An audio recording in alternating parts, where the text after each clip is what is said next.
at last, the Sons and Daughters 40th, yes, that's right, 40th anniversary cast reunion. So I'm going to just introduce everybody. Then I want the cast to do something for me then. So don't feel frightened. It's something that you'll all be happy to do. Yeah, in the cult, we've got Tom Richards, who played David Palmer. Hey! Round of applause after that, yes. Ian Rawlings, who played Bad Boy Wayne Hamilton. Now we've got Oriana Panozzo back from the dead 34 years later after Ian murdered her in the final episode of Sons and Daughters. Hey! Welcome back. And we've got Paul Dawber, who was Charlie's hunky toy boy husband in the very last episode of Sons and Daughters. Yay! Hey. Now, guys, just before we start the questions and the memories rolling, because we're on what's called bog standard Zoo, we've got no intro or anything. So I thought it might be a bit fun if we all start off, if I count you down on 3, by singing the Sons and Daughters theme song. Are you all up for that? Can you remember the words? Do you know how long ago that was, Ian? Only the title, you know, the title sequence when it's just, you know. So I'm going to count down after 3 and I should join in. Are you all ready? Yes. 1, 2, 3. Sons and daughters. Laughter. I'm doing a solo, yeah. Tears and sadness and happiness. About getting old. I just thought that might be a little bit of a fun way to start off. Perhaps, Ian, you should have given us a little bit of a heads up on that one. I know, actually. You could have rehearsed, but this is going to be interesting. This morning I woke up and I thought, what can we do that's fun to start off? And I thought, we'll get the cast to do the theme song. So there you go. Been a long time, God, it's so nice to have you all here. Can you believe it was this time 40 years ago that the Sons and Daughters went into production? Wow. I think it was 1982 that it first broadcast. Tom will know, and Ian.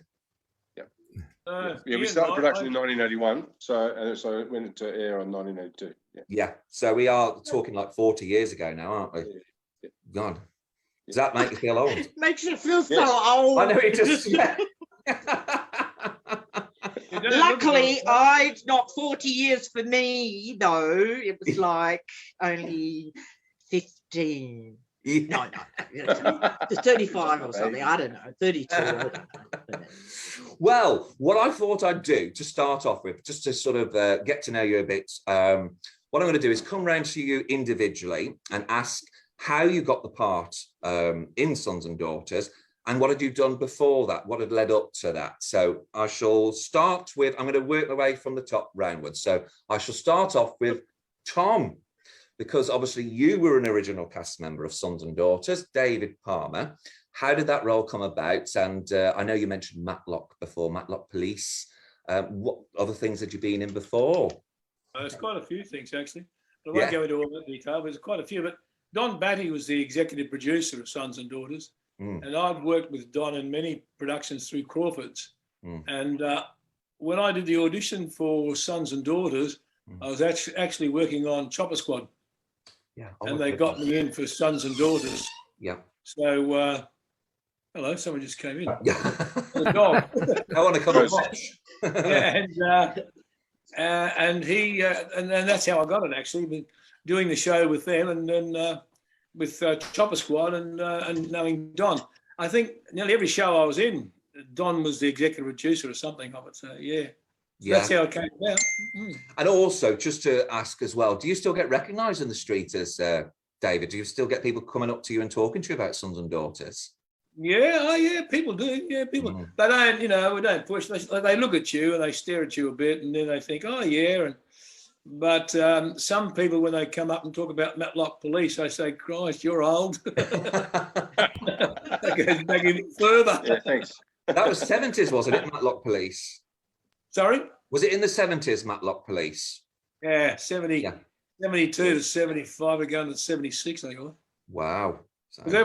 There's only Grigor and myself left, I think. I think Grigor's still around, but the others, Michael Pate and Paul Cronin and Vic Gordon, have all passed on. Oh, no. And they were great, a great show, a fabulous show. And Sons and Daughters was great too, but it's very fun, Matlock Police. We had a great time, barbecues out in the bush and jumping in cars and racing off to the hotel to have a counter lunch and back again. And really great, wonderful time. Yeah, just one thing I noticed. Somebody had put a clip up the other week. You were in the Sullivans as well. Yeah, Sullivan's, yeah. Soldier, yeah. And the Young Doctors. I mean, this is the fun in Britain. Obviously, we had all these Australian soaps, and part of the fun was, spotting all the actors in different programs. Like Ian, for instance, suddenly in Neighbours, he turned up in Neighbours as Philip Martin. It was like, oh, he's a lot nicer in Neighbours than he was in Sons of Daughters. So, yeah. Excuse me, you're going to shut the door. Come on, Doc. Yeah. Right, Ian, I'll come to you next. Go on, sorry, Oriana. Ian Rawlings is a lot nicer in real life. Of course. He's a lovely, kind, beautiful man. And I used to say he used to get all his yuckiness out in Sons and Daughters so he could be a really nice person. Yeah. Well, Ian, I imagine that must be, you got a lot of frustration. You had a lot of emotional scenes, angry scenes. And it's actually funny, I don't ever remember it like that. I used to sort of, when I got the sort of the scripts, it was kind of like, what am I up to this week? It was kind of almost joyous because I sort of had this sort of unbridled, sort of ability to just do what I wanted to do. It was kind of like, it was great fun. Sort of being the nasty, being the sort of the guy that sort of got away with a lot, and and of course, like I did obviously get away with murdering my wife. Yes. Well, do you know what, Ian? And Oriana, I always said, because of that final episode, you saw just before the program ended, you saw Wayne pick up the phone and say, "Can you get me the police, please?" And then obviously that was the last scene. So I thought, well, the twist could be he went outside to wait for the police, obviously because he couldn't bear to be in the room with the corpse. Then the police turn up. They go to see the body of Susan. Susan's not there. She's run off, had plastic surgery to come back and have revenge on you. I thought that sounded a good idea. That's a great way to finish. That would be number 4. Yeah, that would be fake number 4. She faked her death so many times, Susan did. Ian, what had you done? Was Sons and Daughters your first TV role, I gather? Sons and Daughters was my first major TV role. I'm actually from South Australia originally, and I used to do bits and pieces with a lady there called Ann Peters, and she was with she had a business called South Australian Casting, SA Casting. Yeah. And Ann was wonderful. She sort of took me under her wing a little bit, and we would send off videotapes to the eastern states, to Sydney and to Melbourne and stuff, and sort of I would get prepared and do an audition piece and say, "Hi, my name's Ian Rawlings, and I'm I'm really, really excited to be in front of you," and got nothing. Never got any feedback whatsoever. Did sort of 3 or 4 of these, and she rang me and said, "There's a company called Grundy's. They want to they're doing a new show in Sydney." And I said, "Oh, okay, thanks. No, I'm not interested." And she said, "What?" And I said, "No, done it before, and I'm sort of happy with what I've gotten here. I'm doing okay. Sort of it's just I'm a small fish, but it's a small bowl as well, so I'm okay. Here." Yeah. And she said, "You get your backside in here now." It was kind of like, so she made me sort of come in, and I did this audition, and basically, I used to always be prepared and sort of have a piece ready and stuff like that. And I basically walked into her office and said, "Hello, my name's," and she started the filming, because you never get to go anywhere. You just sort of you're in her office, and she started filming. I said, "Hello, my name's Ian Rawlings. Hope you have a great time. Hope the series works out for you. Thanks very much. Goodbye." And she said, "That's it." And I went, "Yeah, that's all I want to do." And I was sort of, I annoyed her, like I didn't really care. It was kind of like, it was just that horrible sort of that moment. And I sort of walked out, and a week later she rang me and she said, "Grundy's want to see more of you." And I went, "What?" And she said, "Yeah." So without really knowing, I actually baited the hook, without sort of actually understanding what I was doing. and because they were looking for someone that was sort of mean, nasty, and I was sort of so I immediately went in there and sort of tried my very, very hardest to make them like me as much as I possibly could. But and luckily enough, they took me on for 3 months. But it was kind of like I bet you're glad you went along now, aren't you? Oh, absolutely. Oh, very, very happy. But what was really funny was that when you first start out with Grundy's, it was like a 3-month contract with a 3-month option, and they were gonna end my 3-month my contract at 3 months because I wasn't very good at what I was doing. Thought you were, yes. Yeah, well, see, a lot of people have different opinions. But everyone has different opinions, and it was actually sort of people like Tom, Rowena, Pat, Peter Phelps, those kind of guys that actually said he's finally getting the hang of it. Yes. At least give him the 3-month contract, the 3-month option. Yeah. So it was kind of like that's what happened, and I stayed until the end. So I think one of the best shots of Ian was in the first show with that black stallion, whatever it was, rears up, and Ian appears. That was a great shot. Yes, it was a fantastic shot, and it was you couldn't have asked for a better introduction to Australian drama. It was like I was the nasty. My father, the beautiful Brian Blaine, and Rowena Wallace, they had basically got this black stallion, which happened to be a mare, but this black stallion that was rising up and like for Ali Fowler, for Angela, my stepsister. Yes. And it was the best scene in the world because they'd shot all the stuff with Rowie and Brian and Ali and stuff and the horse. And the director said, what I want, Ian, is when the horse rears up, you're going to be seated a bit back, and you'll be saying, "Hello, Dad. Hello, Mum. Hello, sister. Happy birthday." And just be sort of cynical and sarcastic. And when the first take, it was like, and of course, what was happening too was that we had a thunderstorm coming in, so it was rolling in behind me. So it was like the atmosphere was dramatic. It was like what an interest. This black stallion in the foreground, this rolling thunderstorm in the background, and there's me and sort of sitting there looking like a smart ass and whatever. And of course, what happened was that the director called action, and the horse reared up perfectly, and I went, "Hello, Father. Hello, Mother." Cut. You got to be a bit stronger with it, Yeah, no worries. More masterful. So, okay, be a bit more masculine about it. Yeah, I was nervous as hell, and of course this thunderstorm's coming, and the horse is like, he's done it once already, it's like, so it's take two. Horse rears up. Yes. Finally, they got something that they accepted that it was okay. It was like, so how many takes did that take? One or it felt like 400, but probably 3 or 4. So I do remember that scene in the very, very first episode. Yeah, great scene. Yeah, great scene. I wish I could do it again. Thank you, Ian. Right, we'll be back to you shortly. Now, Oriana, I gather you would have donned a pink uniform, and weren't you a nurse in the Young Doctors first? Oh, I was wondering You what can't you were remember doing. now, can you? I'm reminding you. Hang on a second. Just Ian Rawlings. What an entrance! What an amazing entrance! I mean, we should all be that lucky to start on a horse. That's just amazing. And also, buddy, I didn't realise that you're from Adelaide. I'm Adelaidean too, and I used to teach drama at Ann Peters, but it was after you were there, I think. Isn't that amazing? Yeah, good people from Adelaide. There you go. Okay, yes.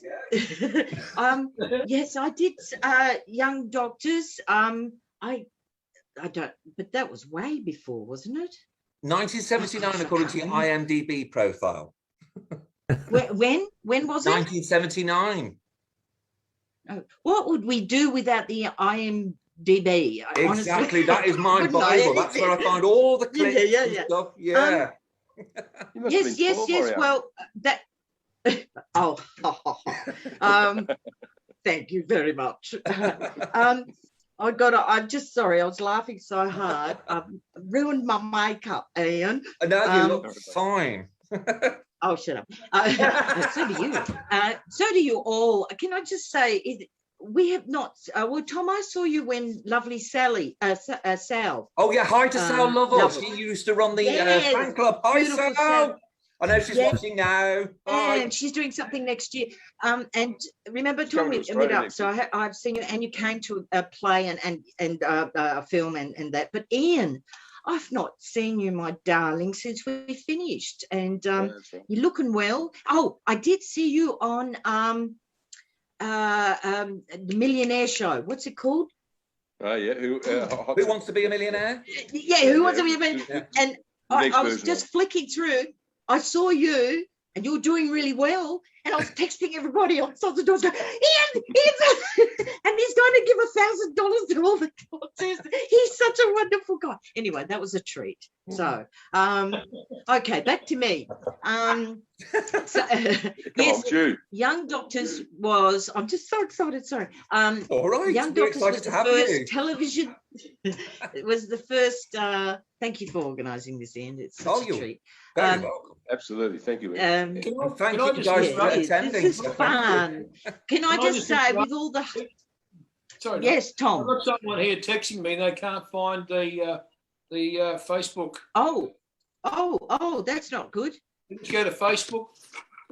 This is on live on Facebook on my screen, but yeah, it's definitely live on Facebook. It's live on my page, or it might be in one. Yes, not on the Sons and Daughters page. Your page. Yeah, it might be on my. You can definitely watch it on my page, and there's also the Sons and Daughters groups. I think they're sharing it in their groups as well, so you might find it in there. Right, okay.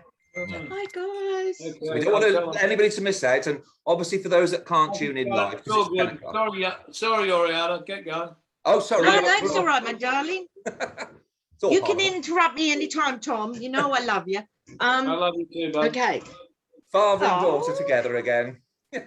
Yeah. Well, I was just going to say, and this is such a treat. Why I'm so excited is that doing something fun like this with all the crap that's going on. So, yay us. Yay. And also, and also too, Sons and Daughters has got the most amazing, beautiful, dedicated, loyal fans. It's the least we could do. Yes. Absolutely. So, hey guys, all right, back to me.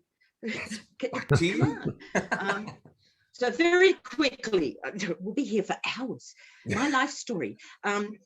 So my first television gig was because I did films with South Australian Film Corp, but I'm going to drop names now. Sorry. Should be proud of one's work. Young Doctors was my first gig, and I went in as a day player, and it ended up being a year, which was fun. I was Nurse Heather Victor. Nice. Anyway, was Cornelia Francis in the cast then? Yes. And it was such a fun show. But of course, I went in and I was just a nurse behind the desk, the reception desk. I ended up having one little feature thing. I was the poor dear who got murdered in the car park. It was a big deal. Again? You get murdered a lot, don't you? Yeah. I know. It's because I look so innocent. I think everyone will feel more sorry. If I was ugly and mean and crap, they go, oh, yeah, good luck. Get rid of it. Anyway, I don't know. It's a theory. So it turned into a year, and I cut my teeth on them. But it was real. Can I tell you a funny story? I know it's not Sons and Daughters. Very quickly, it's just hilarious because I went in and I was trained, and I was so keen to be thorough and method and all this sort of stuff. And I went in there, and I'm behind them. When my lines came, my one word or something, motivation and all of that. And of course, these poor guys had been doing it, as I found out with Sons and Daughters, when you're doing what was called then the Sausage Factory, you're on an incredible time frame where you've got script, you learn, you then rehearse, then you film, and you just boom, boom, boom. It's an hour a week when it first started, Sons and Daughters, and a lot of the shows then were.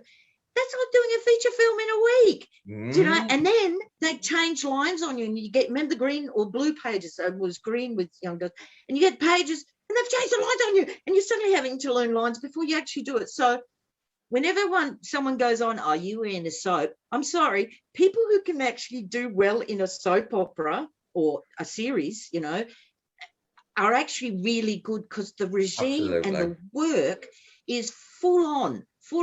Then on weekends, you're going out to, that was fun. You're going out promoting the show at and opening nightclubs. Ha ha ha, they were the days. And, you know, and things like that. So it was, you were eating and sleeping. It was, you know, 24/7. Anyway, so I did that. But the funny story is I'd be standing there, and as I was, you know, doing my business, opening folders, looking like I was, you know, being a nurse in Young Doctors, I'd see people's lines. I'd go, what's that? And then I can't remember the head doctor.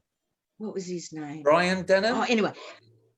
Was it Brian him? Denham. No, I think it was another one. He was It's a such bit a long lazy. time. Anyway, Raymond Shaw? he was a long time. He'd come up and he'd always defy the director and want to come up. Oh, I'll get sued for this. I know. Anyway, he'd come up and he'd go through the index thing because his lines were all in there. And so I learned just to relax, Oriana, and, you know, just get the job done. And so I was ready for Sons and Daughters to you were prepared. The regime to get get your lines done, and also learned on Sons and Daughters that because I remember I had a big argument once with the poor director. I wish I can remember and apologize to them, because I went into that diva moment of going, yes, but Susan wouldn't do this, and you know, and she would do this, and I don't agree with this. The director and I was holding up rehearsals, you know, and I didn't realize, and I thought I was trying to have integrity and say this doesn't make sense because what she did last month and blah blah blah. The director just said to me, "Can you just do it?" And I did it, and I learned something really valuable. Yeah. That day, I talked to myself and I said, "Do you know what? Find what it is to help you play that moment." It's not like a film where there's an arc. Like, I didn't know I shot Wayne. We all went to remember we all went to the bloody a big break, and they'd shot 5 separate scenes, and because they were keeping it under wraps because they wanted to do like a JR Who Shot JR thing, none of us knew. I didn't know. So I was playing scenes right up to the reveal, like even you posted that bit with the hospital. I was genuinely saying to Ian Wayne, going, I didn't shoot you because I didn't know. You didn't even know that you shot him. Filming the believability. And then I find out I didn't. I went, okay, I better find that motivation. Yes, I hate him so much. I blocked it out of my head. I don't want to go to prison anyway. Yes. Anyway. But you let your mother go to prison instead. You let Beryl go to prison instead. Remember? Yeah, and that's obviously the key for Rowena Wallace to return then as Pamela. Do you remember that? Yes. We'll get on to that in a bit. Anyway, just very quickly, for your original question, I got a phone call. I had auditioned so many times over several years for Grundy's. Oh. They knew me so well, and plus I was in a lot of their shows in little bit parts, Bellamy, you know, little Return to Eden, blah, blah, blah. It's all on film with Rowena Wallace as well, yes. Yes, and all of those things. But there was always very tiny little things and stuff like that, that they basically, when they couldn't get the beautiful Anne, because she was overseas and having a life. In Los Angeles now, yes. Yeah. So they looked, obviously, I don't know, they didn't say this, but they obviously looked through the book and who was the closest to her, even though I didn't have a friend, she's taller than me, yeah, whatever. Yeah, they knew that I could probably do it. And yes, it's the first thing, actually it's the only thing I've ever got without an audition. Wow. Isn't that hilarious? Because it was the biggest job I've ever had. Wow. So, you know. So, folks, all you aspiring actors, keep auditioning. Yes. Because it's all about them getting to know your range and what you can do. And who knows, you know, one day they'll look, a role comes up and they go, yeah, we know what that she or he can do that. Yeah. Anyway, that's my story.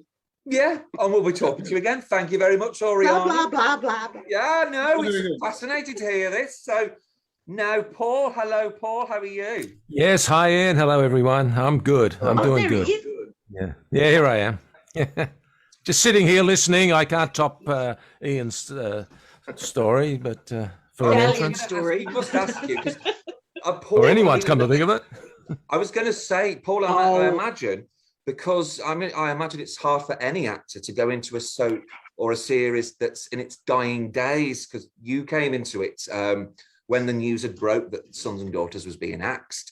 So, I mean, obviously that didn't put the mockers or anything on that for you, because you were in it for about 3 or 4 months at the end, was it? Yeah, 20 or 30 episodes, I think. I can't quite remember. I do remember I didn't audition for it, so that was good. Wow, another one. Wow. Like Oriana, they offered me that role, but I did audition for Neighbours for the role of Henry Mitchell. Wow. That Craig McLachlan got. Yeah. And the Melbourne casting person, Jan Ross, was on holidays or out of town, so the Sydney casting person came down to Melbourne. I wasn't long out of drama school. It was my first year. I'd done Prisoner, several episodes, and I remember that top show called Special Squad. Yeah. And so I did this Henry Mitchell audition, and I can't remember the casting lady's name from Grundy in Sydney. Sorry about that, but she got me. Do you remember her? Sue Major. Tom? Sue Major. Sue Major. Yes. Sue Major. Thank you, Sue, wherever you are, if you're still around. And I did the Henry Mitchell audition, and she said to me at the end of it, she goes, you know what, you're a little bit too old for Henry, because I was, 28 or something? They wanted 23. She goes, but I got this other role in mind. It's in Sydney, though. It's in Sons and Daughters, and we'll get back to you. And lo and behold, almost the same day or the next day, they said, yep, we want to offer you this role. Wow. The show is ending, but you go in it right till the end. So this is the end. This is the end of 1986. Yeah, and so that's how I got the role, and I gladly accepted. Although I did think about it for a minute, only for a minute, because coming fresh out of drama school, we're all thinking, we're stage actors, and we shouldn't really be doing soaps. Although I'd done Prisoner and Special Squad, they weren't quite as soapy. But I'm so glad I did, because I learnt everything about film and television on Sons and Daughters. Because my other work was mainly location work on Prisoner and Special Squad and any other show I was on. This was in the studio, and you had the 3 cameras set up, and it was almost one take stuff. And I remember Pat McDonald taught me so much, and she was so good to me. We were doing a scene, and I couldn't remember my lines, but being theatre trained, I said, you just carry on, and I'll stumble through it and I'll get there, which I did do. And then it was Pat's lines, and she goes, oh, shit, I forgot my lines. And I go, cut, that's okay, Pat, no problem. It's reset. She came up to me and said, you stole my story. She goes, I didn't forget my lines. I saw you stumbling, and if you don't stop them, they'll print it. You'll look like a goose. And I thought, she saved you. So she saved my butt. And from then on, when I felt I was stumbling, I just go, oh, sorry, I forgot my lines. But they didn't quite say, that's all right, Pat, like they did for her. They go, oh, Jesus, all right, set up again. But, and did you find after a couple of weeks that you'd found yourself, relaxing into the atmosphere and the set? I suppose it was a cloud overhead. With the end coming and stuff, it's a bit of a cloud, isn't it? Yeah. You relax and stuff. Yeah. Yeah, look, I felt as though I fit in almost immediately. Everyone was welcoming. I did a lot of scenes with Ian Rawlings down there, and he was fantastic to work with. He was best man at my wedding. He was, before he murdered Susan. On the TV wedding, that is. But they were so welcoming, the cast and the crew. The crew were brilliant too. Yes. So I felt like part of the Sons and Daughters family. They were very, very welcoming. And there was a few other little new characters that were brought in too to take the show to the climax. And so we're in the same position. And we... Yes, was that the 2 twins, Greg and Sarah, they were called? I think one was called Melissa. Is it Melissa Docker? Melissa something? Yes. Yep. Oh, yeah. I can't remember the other lad's name. Greg. Oh, I can't remember it off the top of my head. Can you remember, Ian? No, I've got no idea. I'm quite fascinated by this. I actually think you cleaned up that idea about the takes being having to stop the takes because I reckon we used to use the F-bomb an awful lot to actually stop a take. Yes. That's right, yes. I learned the hard way. I was just saying I've got a story too, Todd, Paul, sorry, darling, that my first few days, I came stumbling through Charlie's door, actually come stumbling through the door, and I did the whole scene with like tongue in cheek, and it was so not called for a tongue in cheek scene, and I stopped because I kept waiting for them to say cut. And they went, okay, that's right, move on to the next scene. I was going, what? I'll print it. And I learned that way. To go the F word, and then they couldn't. But you had to be careful. They were on a really tight, tough schedule, you know, and the crew were there for a very long day. So you learned really quickly just to ship up and do your business, learn your lines, get through it, do it, you know. You know, just talking about going in, sorry, Tom, just going in, remember too, coming in as second Susan, I was very worried, you know. I was sort of people would accept you. that I would get, like, you know, you're not her. But beautiful Belinda Giblin, I think it was one of the first day or something, comes walking up to me and she goes, you know, you look nothing like her. You know, you're shorter, you're this, and you got no fridge, blah, blah, blah, blah, blah, blah. And luckily I took it the right way because I didn't know her, but I could tell by her manner, God, she's a funny woman. Yeah. Brilliant actress. And I just looked at her, I said, well, what about you? You've had a skeletal cosmetic like a complete change, and we just looked at each other and I think we liked each other. She's a fabulous woman. So can I just say, what a group, you know, to come in after years and years working together. There was a feeling, oh God, you're all going to blush now. Look, to be really honest, they were a family. And so you just became part of the family. At first, you had to show you were, you know, you were paying your dues. Like it's not like but they would never, there was no sabotaging like on some other things I've been on. There was no us and you know, we're the mighty, like Young Doctors, where they all sat at one table and you weren't allowed to go to that table, that sort of thing. These guys were so warm and inviting and always willing to help, like, you know, the story of Pat teaching, you know, swear, saving your butt, that sort of thing. So I immediately felt part of the family, you know. It was so funny because I wasn't there while Rowena was there. I worked mainly with Belinda.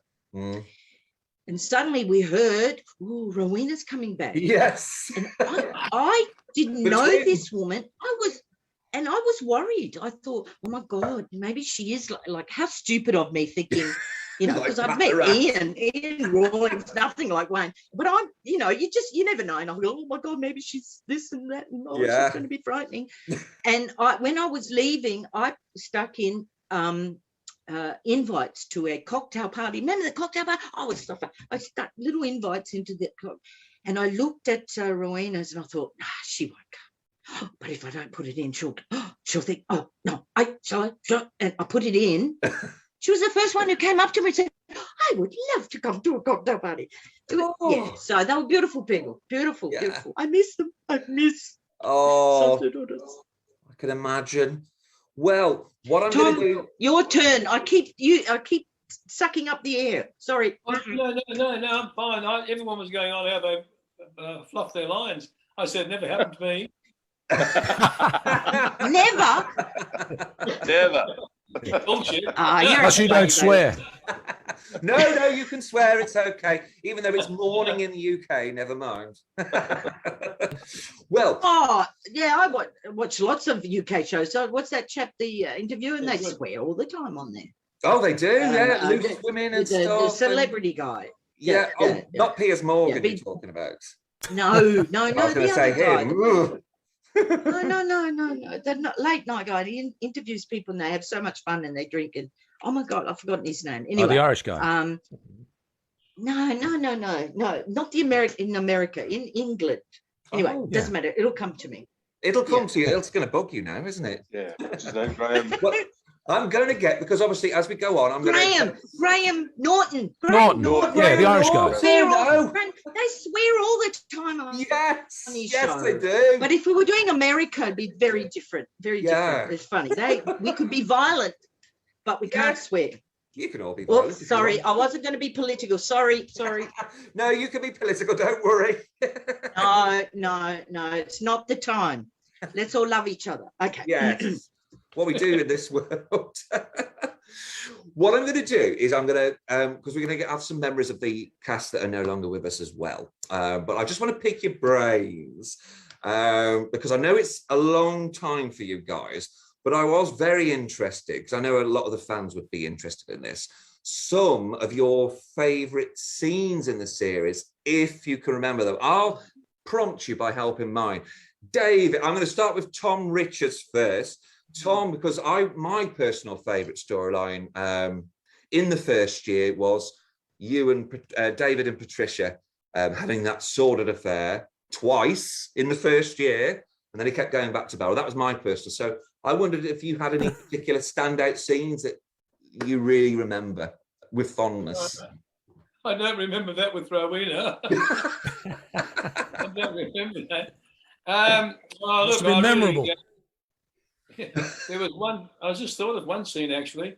I didn't mind the scene though when Rowena came back. I think it was someone's birthday party, and Rowena came up. Someone had it on Facebook not long ago. That would have been me, I think. I know what you're going to talk about. Leon slaps the face. I mean, that wasn't bad, but I really can't pick something out of the hat to say, yeah, I really enjoyed that scene.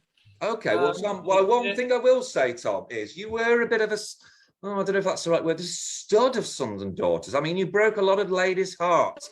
You had Rowena Wallace, who was madly in love with you. And then there was Ilona Rogers, who played Margaret. You were engaged to Margaret for a while. Can you remember that? Engaged to Margaret? Yeah, Patricia's sister. And then she died in a plane. Doesn't remember. An opera. You don't remember that? No. Abigail fancied you. Judy pretty fast in Sons and Daughters. I don't think Abby did. In fact, Abby, in about 87, 88, somewhere like that, we did a two-hander together, play called Lunatic Soup, written by Warwick Moss. And with Abby, every time I worked with Abby quite a few times in a couple of movies and different things, and you always felt like there was a bit of a barrier. You know, she was very friendly and warm and all that. But when we did the two-hander together, we had a great time. She was just a different person, a lovely actress to work with. We just had so much fun talking and, whispering in each other's ear about the audience and different things.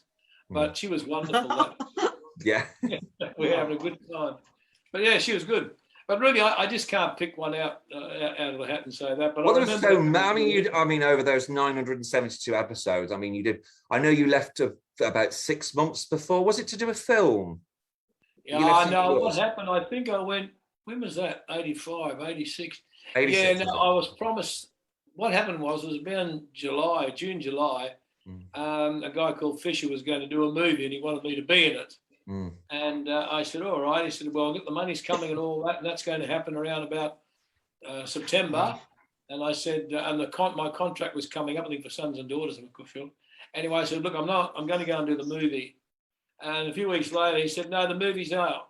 I went back and said, hey, can I come back in? And they said, yes, Tom, yes, all good, it's all good. And then this guy came back and said, the movie's going to happen. I said, forget about the contract.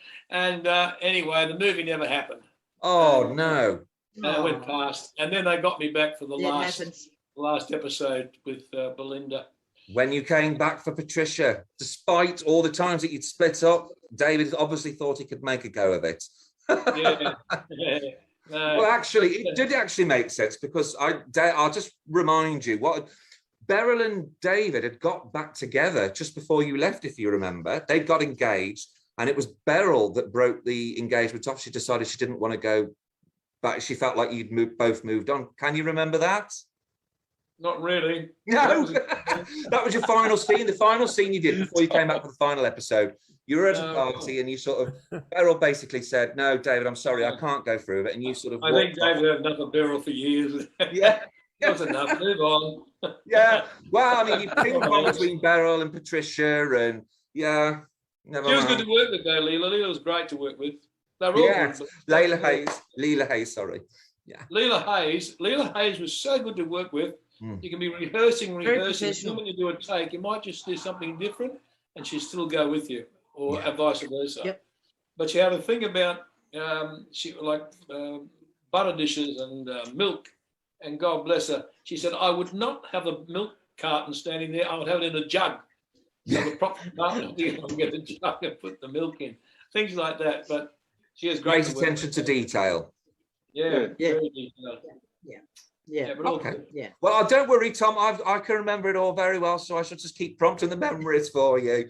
Certainly do. I'll have to go back and watch the show now. I'm going to move on to Ian because and ask about your favourite scenes. I mean, my personal ones were obviously the last year was with you and Oriana, and also your scenes with Rowena. I enjoyed that, and Belinda in the later years because that got really intensely evil. And he did have a lot of girlfriends as well, didn't he, during his time? He didn't have wives. Lots of wives. He did. He had so many girlfriends. The show ran for, I think, 6 years or thereabouts. Yeah. And I had 5 weddings. Yes. one to your half sister, which was played by Tessa Humphries. That's correct. Well done. Ian, your memory is fantastic. Much better than ours. It's like you're going very, better very than well. Tom's anyway. My real memories of scenes, I'm a bit like Tom. It's like you sort of did them and they were great, or they were okay, or they were whatever. They were just, and you just moved on. You just it's the next really one, and then you forgot about them. You really get a chance to sort of say, oh, that's a classic piece of artistry or whatever. It was kind of like, it's in the can. Fine, just what's the next one? Yeah. What I remember the most is working with people like Rowena Wallace and Pat McDonald and Cornelia Francis and Peter Phelps and Tom Richards and Oriana Panozzo, is that they were all just wonderful people to work with. And that was, Oriana hit it on the head. And we were just doing our job. We were doing our job, But doing it very well. She said it's kind of like this is, it was just like a family. And it really was. One person that I haven't mentioned that much is Brian Blaine.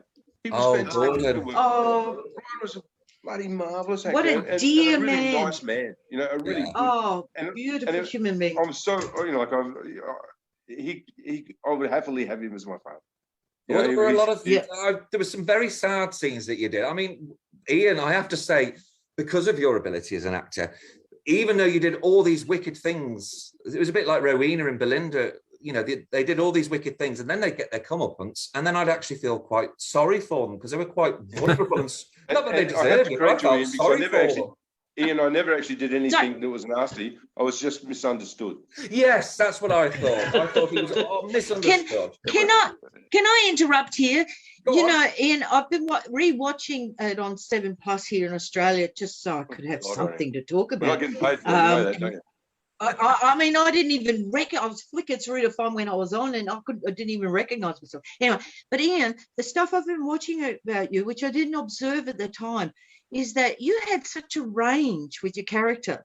And I know it goes to the fact that, we got scripts by week, and who knows what was going to happen the following week and stuff like that. But I did love about Wayne that he had such a range. You could be so sweet. You cracked a joke there's something just popped up and you just put it on, and I never realised, even at the time when I was filming it, when I said, "You're sick," and he goes, "Well, I'm in hospital." It was hilarious. These little moments, that even when it's and he's gonna send my mum to jail. Well, I am in hospital. The nuances, I think you got to give him some credit, but I think a lot of Tom that has as to well. do with script writing. So the script writers were very yes. good. Yeah, it's the way you deliver them, though. Yeah. No, I think I'll take it. I'll take it all day long. Take your compliment. I think they were very good to go with an actor who's actually a sweetheart in real life, because then you could have a whole range. And there was this vulnerability in Wayne, because if he was just evil all the time, that's pretty boring. It wouldn't have worked. But you had moments with the script, and yes, they provided it. Hang on a second, you've got to hear this. That yes, the writers provided the vehicle, but you're the one who delivered moments of just heartfelt stuff where I felt sorry for you, and I thought he's so not misunderstood, he's damaged, Wayne's so damaged, and he knows no other way, and he was never taught another way. He was born with a silver spoon, and every now and then you saw his humanity, and it was very touching. And had you not, someone would have murdered Wayne sooner or later. Yeah. Yeah. Well, you tried to, didn't you? You tried to murder him. You didn't do very well. I just actually like to bring a cast, like a crew member in it. One of the producers was a wonderful man called John Holmes. And John actually said to me quite early in the piece, he said, when Wayne gets angry, he just yells. And it was kind of like, what are you saying? And he was basically saying, there's got to be other ways to show your anger and your very wise. To not just yell. Yeah. And so he actually gave me that to add to my character to flesh it out a bit more, to make it a little bit more. Yeah. So well, it worked. It did. And thank you to John Holmes. He's a marvelous man. Okay, well, you're so humble, Ian. Yeah, you are very humble. Not like Wayne at all. Paul. I told you. Yeah, you did. She told me you were all right, really. Paul, what can you remember? I know it's a long time ago, 34 years, but can you remember any of your favourite scenes? Yeah, especially with Charlie. Yeah, well, I didn't have that many, so Charlie. I guess it's easier. Yeah, I liked it when Wayne had set me up with another woman for Charlie to dump me. That was quite good, and that story ran for quite a while. Yes. So so I got drugged and then brought some good-looking girl in and photographed. I can't believe I would have done that, Paul. It was all to get Alison Carr. Thanks, mate. She was good-looking. Yeah. But Paul, you worked with Belinda Giblin. You had quite some good scenes with Belinda Giblin as well, because she tried to seduce you a couple of times, didn't she? Yeah. I yelled at her quite a few times, and it was fun. It was good doing scenes with Belinda because she's such a good actress, and well, actually, everyone was good. I loved it. I loved working with Pat McDonald and Ian. And fantastic. Sorry I didn't work with you, Oriana and Tom, but yeah, I know. I did get to work with Brian Blaine later. I didn't get to work with him on the series that much, but later on we did a play with Queensland Theatre Company, so that was really good, and we were very close on that, very close. And you're right, and he's a beautiful man, just absolutely beautiful. Wasn't he? Beautiful human being, yes. Yeah. And he's so good to work with on stage, a really good stage actor. What was the play? It was Count Dracula. Count Dracula. I was Jonathan Harker, the romantic lead, and he was Van Helsing, the one who knew how to kill Dracula. Well, I loved it. And a well-overfed Tony Hawkins was Dracula. He was a little bit overweight those days, which made it. Well, it was a comedy, so I guess. Well, Paul, obviously, how was it working with? Because obviously, we all remember Sarah Kent, the late Sarah Kent. Oh yeah, as Charlie, beautiful, Fisher's lovable friend. How was it? Because she was an English teacher, I think, after she left Sons and Daughters. I think she moved back. Yeah, to apparently Christmas. so. I unfortunately lost contact with her being Sydney-based and me being Melbourne-based, and so I came back to Melbourne, and it was very, very sad to hear that she passed. But she was beautiful to work with. On the hinterland of the Gold Coast for a number of years after. Okay. Yeah, so she was on the Gold Coast. We actually ran into her one day in the Gold Coast, on the Gold Coast. And it would have been amazing. It was just a weird moment. It was kind of like, what are you doing here? It's like, what are you doing here? Back on set. We ended up going up to her place, which was she was married think she actually married one of the guys from Bill. the crew on Sons and Daughters. Bill. Is it Bill? Yeah, Bill. English guy. Yeah. So that's why she moved back to Britain. Then I take it, and then she became an English teacher. Hinterlands, and then she came back down towards Coffs Harbour, the place I can't think of. She lived there. That's where she came back to Sydney. Had a unit in Newtown. That's where I did her audition for her little interview for the Sons and Daughters thing. And then she moved back up to this place up near Coffs Harbour, and that's where the time she died, around that time. Oh. Well, she was very good to me. Yeah. And she always had 2 tickets to go to theatre events at the Opera House or award nights, and she always took me as her partner, which was really good. Cause I think she had a boyfriend at the time, but he was overseas. It was a racing car driver, from memory. I can't remember. Yeah, someone like Mario Andretti or something like that but he was away. I could be lying about that one. I don't know, but she did. She was just fantastic. Can I actually just bring up a memory about Brian Blaine? Oh, please, we're going to talk. Yes, please. Please. Yes. When we first started doing Sons and Daughters, Brian decided that he was going to be a gentleman farmer. Like Hamilton Industries, we had no idea what Hamilton Industries produced, but I don't think I still do now. Produced lots of money, so we were happy. But he was a gentleman farmer, and of course we had the property Woombai, and Woombai was like a wonderful place. But we were shooting this scene in Dural, which was where the Hamilton main residence was in Sydney, and he decided early in the piece that he was going to roll his own cigarettes. And in those days, you could smoke on set. Oh yes, and drink. Like we were just, everything was really nervous, and of course he was quite nervous too. And he started rolling this cigarette, and his hands were sweaty. So by the time he actually finished rolling the cigarette, there was this very soggy-looking cigarette that he just put in his mouth, and it was never going to light. Yeah. But it was very funny, and it was kind of like, stop now. Try tailor-made, my dear boy. It's much easier. Yeah. It was to show his working class. He was a very funny man too. He was lovely. He was going to roll the cigarette, and he was rolling the cigarette during the scene. By the time we got to the end of the scene, it was just this wet, soggy mess, and he said, "It was like that." That's it was funny. Oh, bless him. And of course, there was another story you too. can tell from the bloopers.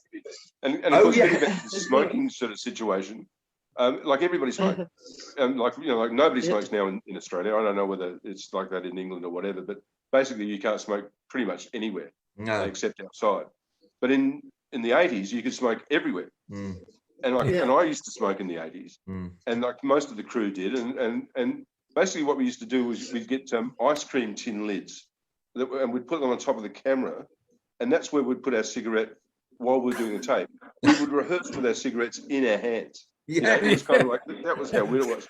And the lovely Anne Hattie, who was also no longer with us, she actually said to us one day, "Look, I don't mind you smoking, but can we please not smoke in the studio?"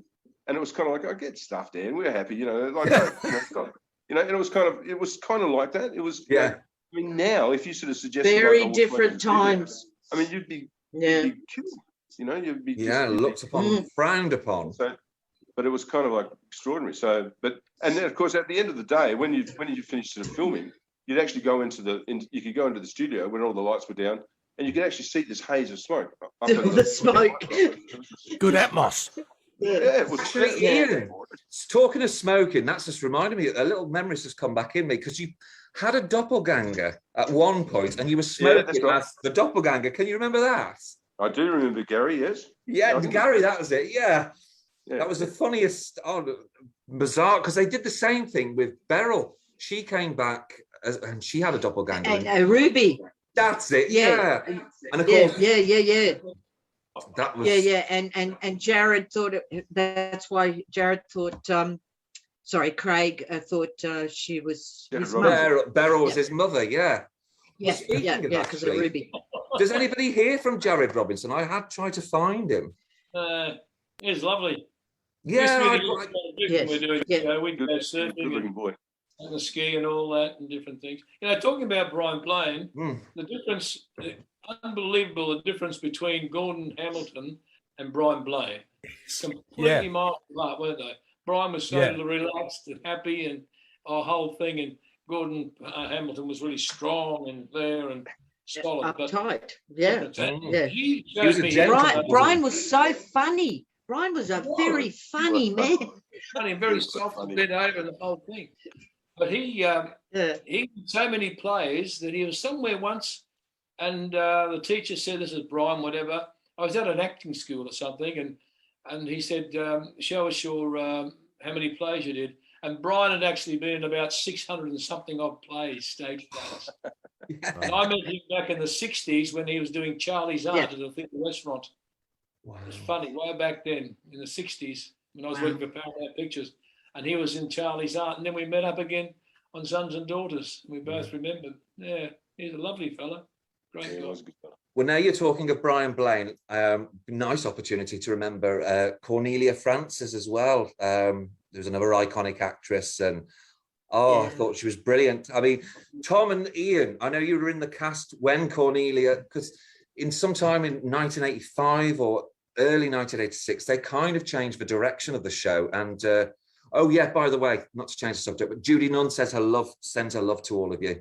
Brilliant. Please send her back. I wanted to come on, but she's very busy at the moment. I missed out on working with those amazing women. At least I got Pat McDonald, but I'm just getting a drink. I was going to ask you what you thought. Okay, what you thought, Tom and Ian, of because I gathered because Cornelia wrote in her autobiography that a new producer came in and they wrote her out, and Judy Nunn and a few others. Do you remember that era? Yeah, I know. Cornelia Francis from The Box. I was in The Box, and so was she, and so was Judy Nunn. Yes, more or less, friends in The Box. So so I'd worked with her before, and one great bird, very strong. When you first met her, you think, hello, how do I handle this? But she's nothing like that. She was a lovely actress and great to work with. Same with Judy Nunn. Yeah, I agree. Great person. Good sort. Well, Ian, actually, you've just reminded me, Cornelia pushed you in a wheel when Wayne was pretending to be crippled, and he had his, she got the wheelchair and pushed you into the swimming pool. Can you remember that? I do remember it very well. I reckon actually Rowena might have had to save me. And you've just reminded me of another one's just come back, actually. Yes, Wayne went into the pool several times. Yes. Rowena had to rescue you at one point because Karen, you were married to Karen Fox. Is it Lindell Rowe? Lindell Rowe, yeah. Yeah. Yep. And you'd had an argument, she'd slapped you, you fell in there. And of course, it was a big story. Patricia was on the run and she was hiding out in the flat of the Hamiltons. So nobody knew she was there apart from Charlie. So she had to come out and rescue Wayne. Can you remember that? I actually do. And I remember it from a very bad point of view because I reckon Rowie hurt her back. Oh, you're joking. I think pulling me out of the pool, I think she hurt her back. Well, I did think, And the thing was, Rowena, Patricia at the time was supposed to have a bad knee. So how on earth, with a bad knee, she was supposed to, but she managed to rescue you anyway. She gave you mouth to mouth, but you also threw Belinda Giblin into the pool once, if you remember. Yeah, that's a vague memory, but that pool got a lot of action. Yeah, it did. So I remember that. And Pat McDonald, Paul, Oriana and Paul. Well, you all have worked with Pat McDonald. What are your memories of Pat? Oh, she's terrific. Sorry. Go on. Yeah, go, Paul. No, well, I've already talked about Pat, how she taught me how to end a scene by swearing and getting on. But she was just lovely to. She was lovely to work with. Yeah. That was all. She was extremely professional. Yeah. So I'll hand it over to someone else. Oriana. I agree. I think that she was extremely professional. She was a lovely lady. I thought she was great, but she was extremely professional. She'd won a gold Logie like in the 60s or something like that, or 70s. She was Flo. What was she? Dory Evans in. Dory Evans in '96. Yes. She didn't get that in Britain, but we did hear. I have heard of it. That was a controversial soap, wasn't it? There was a bit of nudity, I think. In it. I think for Abigail? Didn't Abigail go nude? Yeah, she flashed her boobs, I think. Nude, I think she went half nude. Well, she was a model at one time, wasn't she? Back in those days, was that right? She was a model. She's an actually qualified engineer. Wow. Oh. Well, there's something when none, and I'm sure no fans knew that. So there you go. Yeah. Okay. I'm just trying to think of some of the other cast as well that we haven't heard from. Now, can anybody remember? I'm sorry, Paul, I don't think you'll remember this one. Angela Kennedy, who played Ginny, because I just wondered what. Oh, yeah, Ginny. Yeah, with the crazy. Ian did some scenes, outfits. and you did some scenes with the Tom. Yeah, it was the punk era. Yeah. She was sort of like, She seemed like a Madonna wannabe kind of thing. Yes, that's it. Yeah. It was something different. Yeah, it was shock when she came, but it created a lively. She was fun. I didn't get to do many scenes with her, but when I watched it, I thought I really like her. She had this energy about her. Yeah, it's great. Yeah. And I hated the fact that they killed them off, Ginny and Glenn, in a car crash. Can you remember that?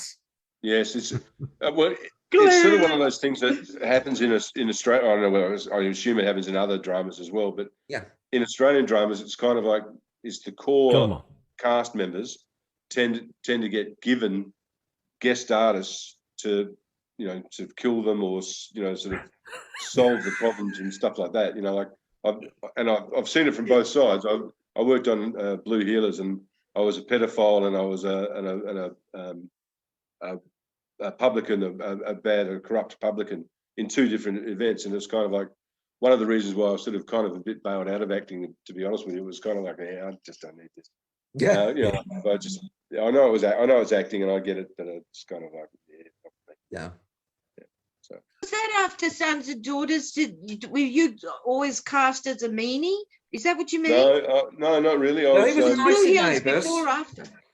Yeah, I did after Sons and Daughters. Neighbours, I played a dad. I was just Hannah Martin and Debbie Martin's dad. Were you in it twice before you were Philip Martin? I'm sure you played another role, because I'm sure I did. It was actually, I did, but it was only basically a day or two. It was kind of like it was really. I think his name was Marcus Stone. I might be getting confused there, but I think his name was, and he was basically a bit of a wheeler dealer bad guy. He had a ponytail, I'm sure. Yeah, that's right. Yeah. Yeah, I'm vaguely recalling it. What I give her a ponytail these days. Yeah. I would just remember because obviously, Yeah, she. I looked after. I was trying to rip off the Robinson twins, I think, or the two girls that came in as. I think I was trying to take them down, but that was only. It was only a small role, and perhaps it was like an audition for the Philip Martin role. So. I do remember your first scene. Oh, it's Wayne. Of course, everybody, when your first scenes were showed over here, of course, everybody was saying, oh, it's Wayne from Sons and Daughters. Yeah, so. Well, there was another actor that played Philip Martin before me. So, but he didn't. Oh, you did a Susan. You did a Susan then, yeah. Well, I have to ask Tom, because talking of playing two roles, Tom, if I remember rightly, you had two roles in Home and Away? 3 roles. 3? Oh, okay. 3 roles. God, that's very silly. Because one of them was one of them called Murdoch. Yeah, Murdoch was the last one. Mud. I played a priest, and then I played something else, I think, and then I came back as Mud. It's Mud. That's it. I remember Mud because he was a really nasty piece of work. Someone's husband. I can't think who it was. His name is Mud. What's the name? The blonde-headed woman that's been in it for years. She plays Irene. Lynn McCarthy. Who? Lynn something. I think it is. Yeah, I think I was her husband, and she kicked me out, I think, and then we met up outside, and then Russell Webb, who was the producer at the time, said, we shouldn't have got rid of him. We should have kept him in. Yeah, it was a good character. It was an ongoing storyline. I think he was a bit of a pervert, actually, if I remember rightly. I know that's not like you, Tom, of course, but I think he was a bit of a pervert. Yeah. Pedophile and a pervert. Yeah. It's kind of was a murderer in Neighbours. Yeah, no, you weren't, but. Speaking of Russell Webb, dear Russell Webb, the wedding day, Did you see the photo, the funny behind the scenes photo we took because of that big foo-foo dress I had? It was the fashion, okay, the 80s. I was just this big lemon meringue thing. It was so hard getting You look lovely on your wedding day. Yeah, but I've got this fabulous Polaroid somewhere because bless the crew, they would do that. The Polaroid cameras, they would take funny some behind the scenes, it keeps the spirit up and going because it's a lot of work to do. And there's a photo of me with my big frou-frou dress, and there's these weird legs coming out of it. And it was Russell. I'm sure it was Russell. Yes, it was. Yeah, he did the wedding scene. And for a while you look at it and you can see my face like this. Anyway, I just thought that could have another meaning. Yes. Talking of bloopers, there used to be some funny bloopers, Ian. Do you remember? Yeah, Thank God they've never seen the light of day. Oh, you mean there's more to see? Oh. Yes, I've but seen a few of the they're bloopers, locked away in a vault. No, they're locked away in a vault, never to be seen. They were private for the crew Christmas party. Remember the crew? And they put a compilation. We just sat there going, when the hell did you film that? Oriana, were you there when they had Prick of the Week? Yeah, They had what of the week? You remember that, Tom? The what? Yeah, Prick of the Week. Did you say trick with a T? No. Did you say Prick? Prick of the Week. No, that must have been early days. But tell us. Because as you said, Oriana, everybody works so hard on it, particularly the crew members and stuff like that. We actually would have like drinks on a Wednesday night because Wednesday was our finish night. So we would before the rehearsals. Yeah.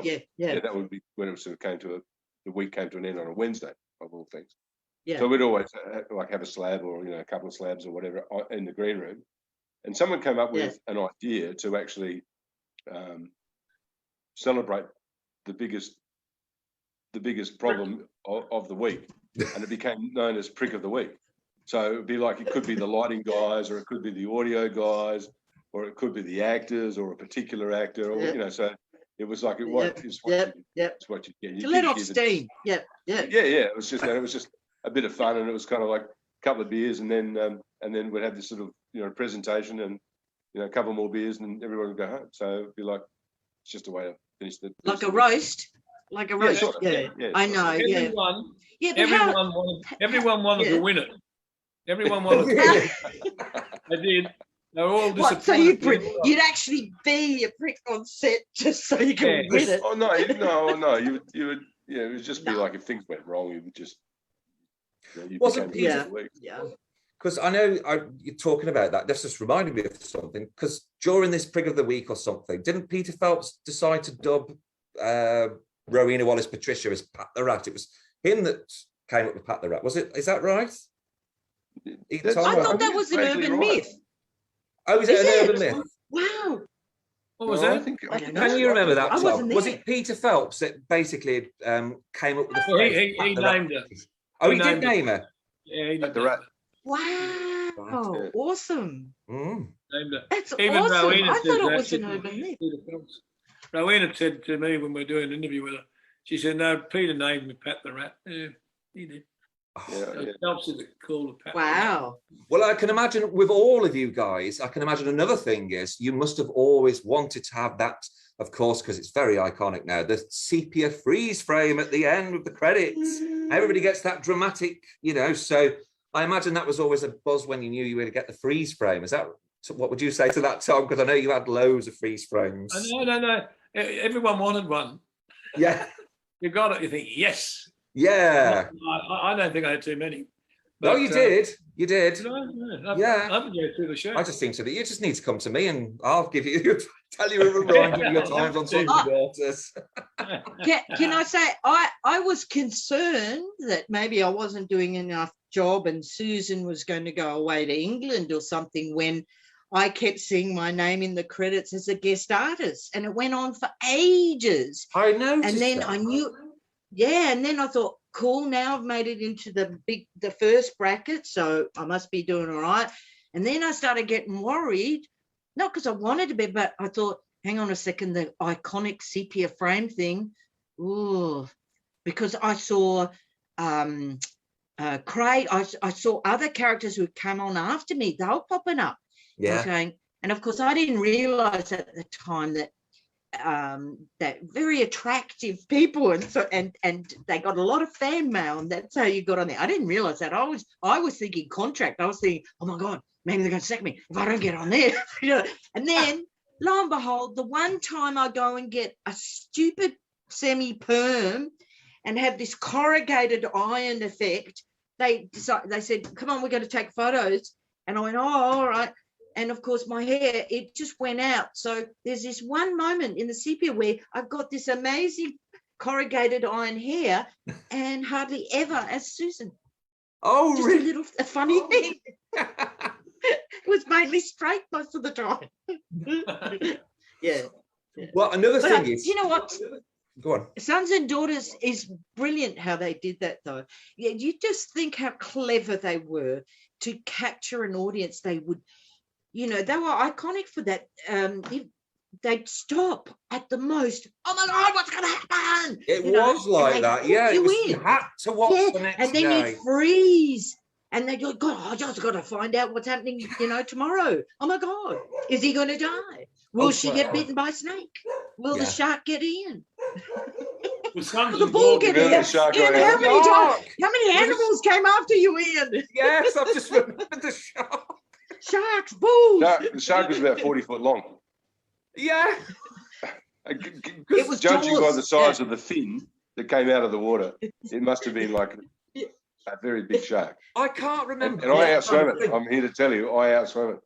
You did, and then Glenn saved you or something. He did. Punching it on the nose or something like that. Oh, Glenn. And the young lad that played Tick, he was in trouble too. And I think he stabbed himself or something, didn't he? He fell on a knife or something like that. Yeah, something like that. Yeah, it was kind of like And you were all stranded on an island, which was and I was going to swim for help, like You were the hero, but then you got the shark came along, and the shark appeared. It was like going to eat. See, there's the thing with Wayne. He always wanted, Wayne always wanted children, and the Tick story there, that was very touching. When he That's when you showed the softer side. So there was enough. Yeah. That's when the writers showed the softer side. Speaking of other actors, does everybody remember Kimmy Lewis? She played Jill. Before me. Yeah. Oh, Jill, of course. Yeah, I had. Sorry, I've got a dog in the background. If you can hear a dog barking, yes, you can. Yes, I do apologise. Right. The postman's just been so. I like dogs. Yes, Kim Lewis. I had tried to contact her. I didn't hear back, but I know she's quite hard. I don't know if she's hard to get hold of, but I'd love to interview her, of course, because Wayne was obsessed with Jill at one point. He was obsessed with everyone. Yes, indeed. Yeah. The only reason I bring it up is that there was actually a series of scenes where it was like Plan A, Plan B, and of course Plan C was a cat. Yeah. So just the fact that we're talking about sharks and Plan C. Well, I've just remembered now. Actually, Jill and Wayne's wedding was another disaster because I think her previous boyfriend, who she thought had died, but it hadn't, walked down the aisle when they were taking their vows, if you can remember. Brian, his name was, he was Irish. I think I do. Like, oh my God. Yeah. And poor Can Linda you imagine Roche, the writers in the room? They must have been pissing themselves laughing. I've got to ask, actually, all of you, were there any time, I've got to ask all of you this, actually, were there any times where you looked at the script and did you laugh? I'll come to all of you individually. I'm sure you've all got stories. Tom, did you ever look at the script and start laughing and think, oh my God? I can't think I did, actually. No. I just get the name of lines and go and do it. And go and you got on and did it. Do your job. I don't remember anything like that. No, I can't remember it. No. The only thing I remember is the fire. That was hairy. I think that was Sons and Daughters, wasn't the big fire in the house? Was that Fiona's house? When Fiona's house burnt down? Yeah. Fiona had a mansion at the very beginning of the series. And then, I don't know, I can't remember. It was about the second year, then they had a fire or something, and then she moved out. Yeah, I know which one you're talking about. Yeah, I think it was here to remind you. What was that? Sorry, Tom. was the O'Brien's place that got burnt down, wasn't it? Yes, They had a fire in the studio with the fire brigade there. Oh no, I know which one you're talking about. It was what have I got? The O'Briens. Yeah. I was thinking of Fiona's one because she had a house fire the year before that. Yeah, I do remember that because Rona was talking to you in that DVD you made, and she was saying how exciting she thought it was because, you know, the Channel 7 set was on fire while you were all just sat around. I mean, did you watch all the stunts and stuff when that was happening? They had it all lined up. They had pipes and everything running, but the flames were going so high, they went up to the ceiling. They were flying up away. And we had to walk by, and it was damn hot. It was really hot. And after that, no one was ever allowed to have a fire of any sort in Channel 7. I think Country Practice had something like that, but they had to have it outside. They didn't. It was very dangerous. They were very fortunate. Nothing really happened. We were lucky too. It was bloody hot. Wow. There were different rules in those days, though. Just well, I was going to say health and safety these days. Very different in those days. Yeah, you wouldn't get it now. Yeah. What about you, Ian? No. Were there any? I mean, I can imagine, Ian. Did you get some scenes where you thought, "Oh my God," and you laughed and thought, "Oh"? Well, unlike Tom, almost every week. It was always kind of like, that you didn't quite what am I doing this week? Who am I going to murder? Who am I going to rape? I mean, Elise Platt, who played Grace. Amanda?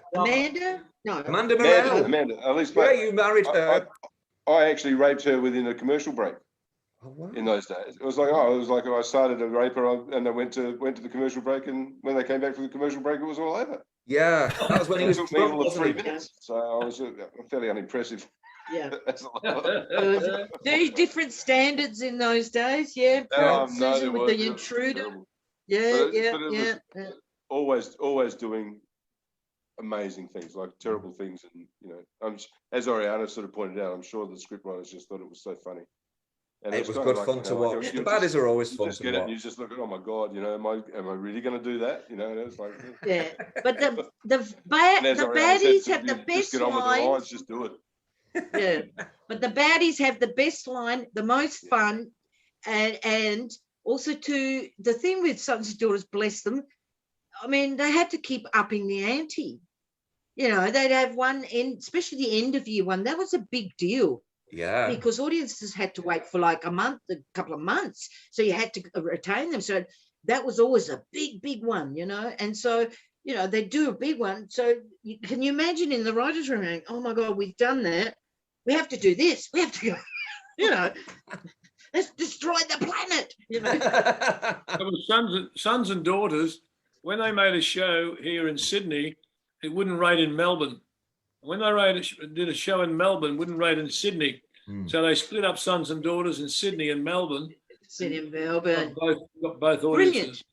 That was a really clever premise. I've got to say, because I know I laugh. We all laugh when we say the stories out loud and you write the storylines down. You think, oh my God, this sounds so convoluted.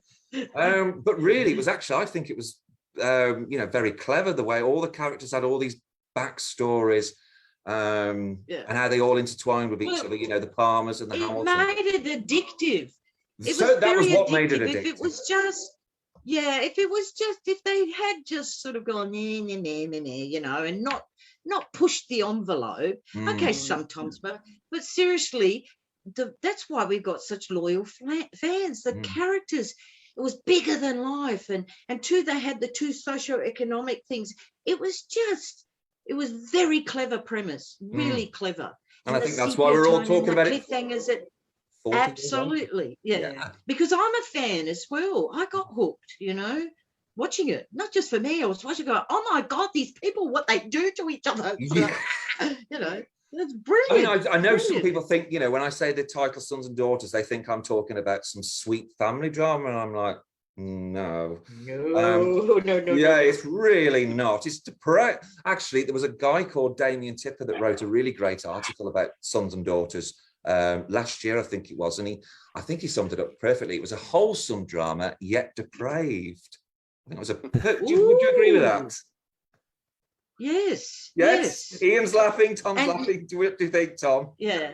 And let's not forget a lot of humour too. There was some characters who were really funny, especially later. Can we mention can we? Yeah, beautiful Charlie. She was she was a unique character. But gorgeous Rima. Janice, what a fabulous role. Oh, she's wonderful. Greg Bepper, who played her partner, you know, with the glasses. They were very brave the way they took on these caricatures, and they nailed it.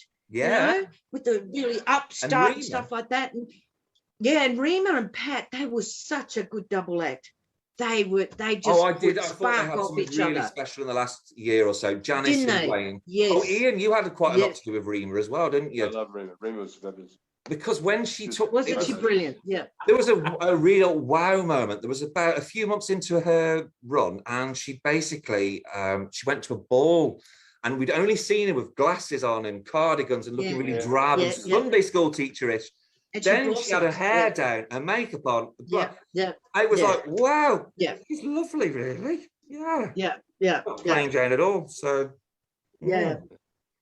What about you, Paul? The storylines, because I always knew. Okay? Do you need to go? Because I know you said you wanted to go after an hour. Sorry. Yeah. I will need to go in a few minutes, but I'll finish this little part here where. No, I enjoyed getting the scripts each week, and there was a lot of work to do. You see, I think my character was doing like 10 scenes a day. Wow. Some of you guys probably did more. I don't know, and so there was so much to learn that I didn't really think as much about the situations as learning the lines, and then as I was doing it, then it all happened, and it seemed to work that way. So I've probably been doing it that way ever since. But yeah, no, I always loved reading it. I didn't particularly like when I had to be in my bathers and swimming or in my underwear or that sort of thing. Lots of viewers. Well, at least I had the body then. I could lots of viewers. Yeah, at least it was a show that used to get the boys to take their tops off. Oh yes, was it Girls' Revenge? Yeah, I know Ian So was many lots of pictures of speedos. Ian. Yeah, but Ian used to work out. I didn't. I was able to take my David as well. For a David had to get his change. top off Eye at the time. candy for a change. I only got it off once. Was that with Rowena? You what? Yeah, I got my shirt off once. I think I was in some pool, and Rowena was there, and I came up and we had a look. That was when you were having the affair. Yes. No, was that the affair? Was it? Oh, yeah. Yeah. Well, how many affairs did you have? I think it was Yeah, he got with her twice within the first year. Twice. Yeah. And then he got back with Patricia just before Rowena left, and they actually got married, didn't they? She became Patricia Palmer. Can you remember that? No, I can't. No, you can't. Tom, how come she jilted you, and then had to get bloody married all the bloody time? Yeah. When you're a truck driver, you're just on the road. You're just on the road all the time. Yes, we used to see you. When you not that far from the truth either, mate. People say to me about something. Oh, do you know this person? They were in Sons and Daughters. I say no, I have no idea. I only know the ones that I worked with.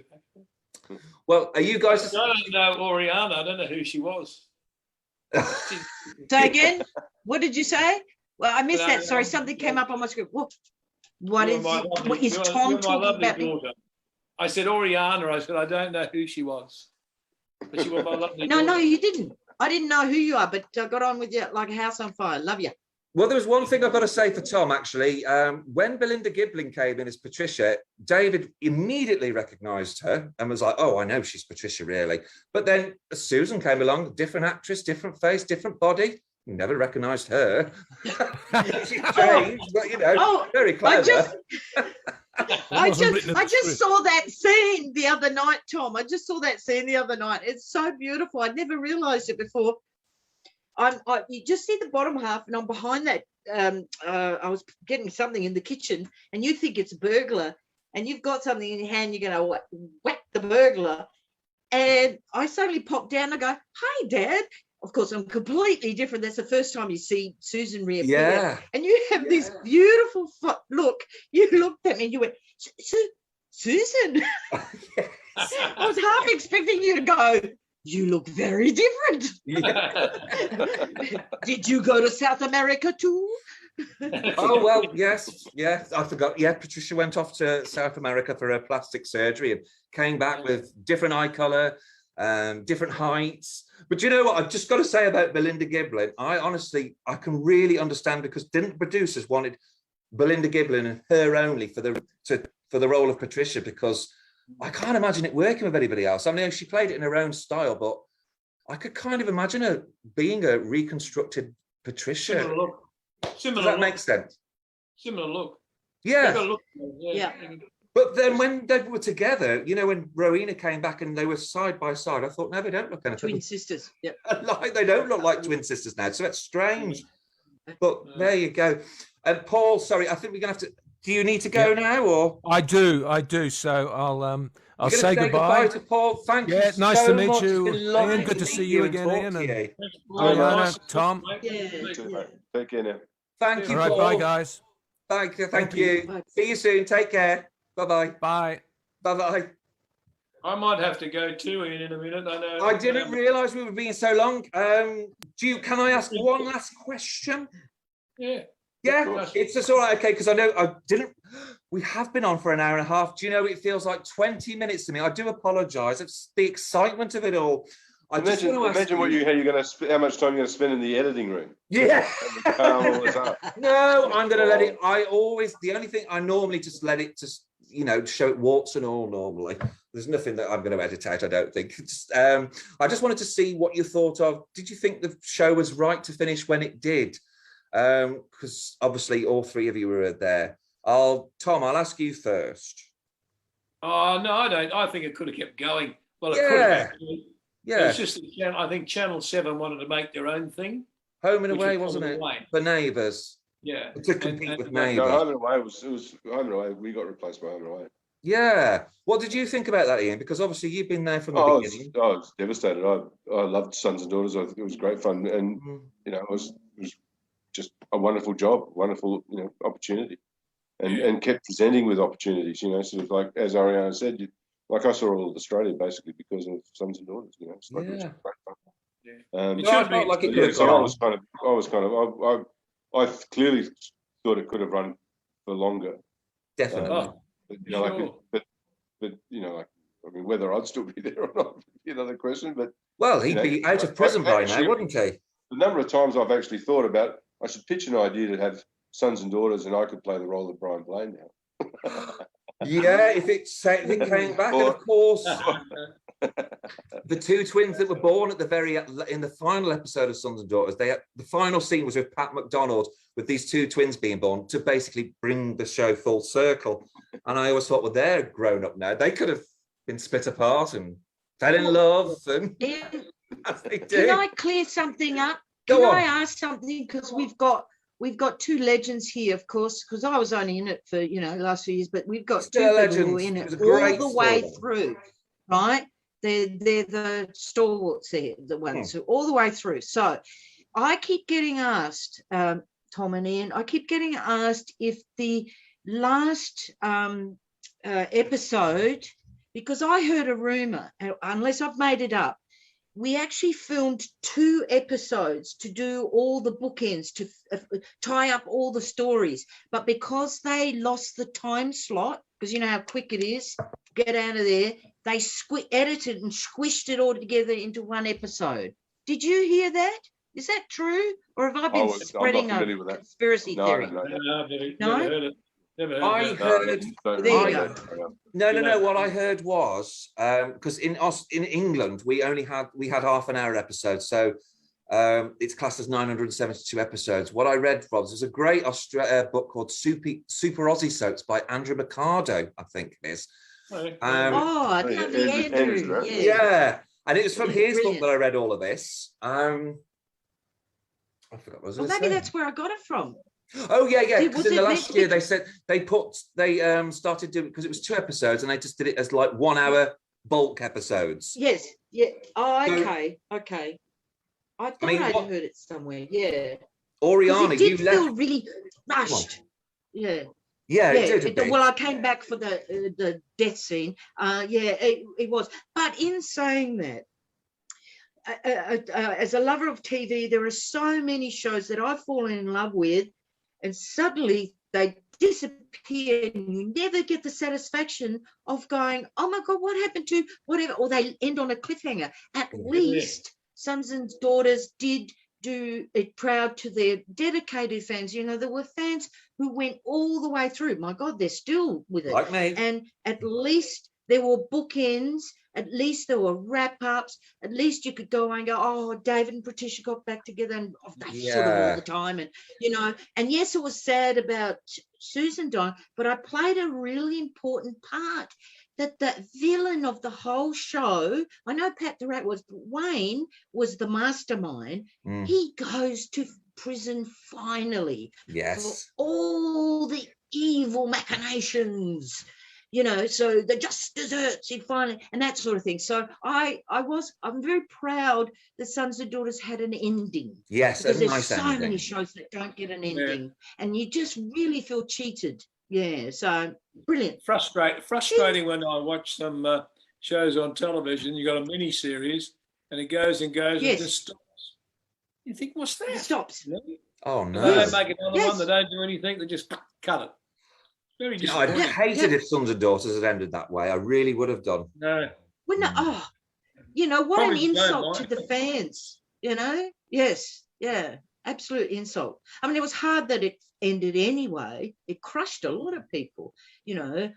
Yes, people thought it was getting silly and blah, blah, blah, but they still tuned in to watch. Do you know what? I honestly thought it was really flowing right at the very end. I thought it sort of had changed ways. It was getting into a rhythm. Yes, it got it back into a rhythm. It had a real clunky bit.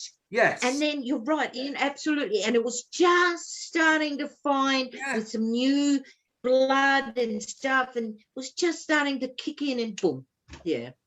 Because I want to say before we go, in UK, we didn't know that because it wasn't networked, it was on all over the UK, but in different regions, they would show the series at their own pace. So in other words, you could be living in, say, like where I am, West Midlands, and you'd be on episode 100, whereas if you moved up north or something like that, it'd be on episode 200. Do you get what I mean? So they wouldn't network it. And I always thought if they networked it and it was all the same, then there would have been a lot of more publicity for it. Yeah. Yes, they networked, and remember Neighbours. They did that with Neighbours and Home and Away, and I thought if they did that with Sons and Daughters, then I think that would have made it a lot more successful in, we'd have had a prime time, but I mean, it was successful in. Can I just tell you, by the way, it used to be, according to Wikipedia, in the UK, because we only had the 4 channels at the time when Sons and Daughters was originally being transmitted, do you know that the UK viewing figures were 7 million? And that was on at 3:30 in the afternoon, which is exceptional now.